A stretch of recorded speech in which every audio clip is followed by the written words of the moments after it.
As you can see guys, we are on to another topic, and today's topic is going to be on Amazon fees. So let me show you guys what fees you have to consider while selling on Amazon. As you can see here guys, the first fees that comes to when selling on Amazon is referral fees. What referral fees actually is, it is a fees or commission that is paid to Amazon for each item sold on their platform. Typically this is a fee, is a flat percentage, often 15% or less. So guys, this fees actually varies from product to product or product categories guys. As you can see, if you tend to sell on baby products, then it will cost you 8% for if you sell below $10 products, and if you sell above $10 products, then it will cost you 15% referral fees, and it depends from product to products and product categories guys. So you can check it out on here on this website, as you can see. And this is you have to keep in mind guys, this is not a upfront fees that you have to pay when you get your products to Amazon. You have to pay this fees after you make a sale on Amazon guys. And next is individual per item fees or subscription fees. As I mentioned earlier, if you are selling an individual, then it will cost you $0.99 per cent. As you can see here, individual sellers pay a flat of 0.99 per sales each sales transaction, and if you tend to choose subscription, then it will cost you $39.99 per month. So I recommend you choosing $39.99 as professional only guys. You have to sell from your professional selling account guys.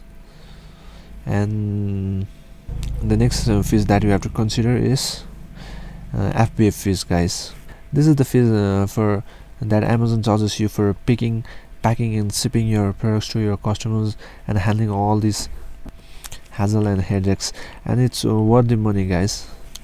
And this fees depends on the size of the product guys. As you can see here, mainly we sell on standard size only, and our product tends to be from this 1 lb to 2 lb.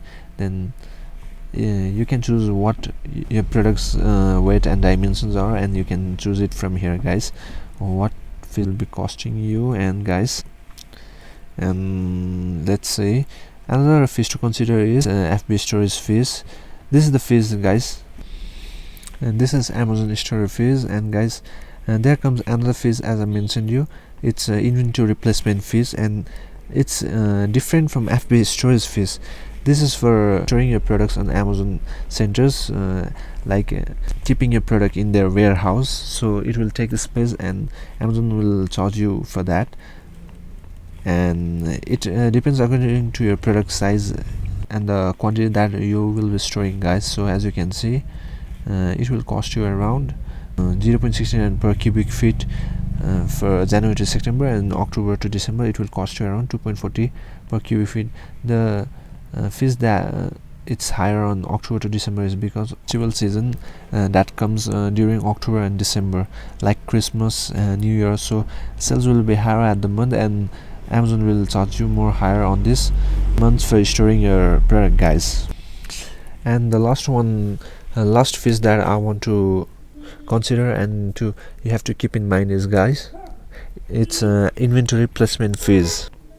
So guys, keep in mind, inventory placement fees is the one that Amazon will charge you upfront when you get your products to Amazon warehouses guys. It's usually depends on the product dimension, the product dimension and size, weight, each and everything, and that inventory placement fees will usually cost you around 10 to 30% of your product price.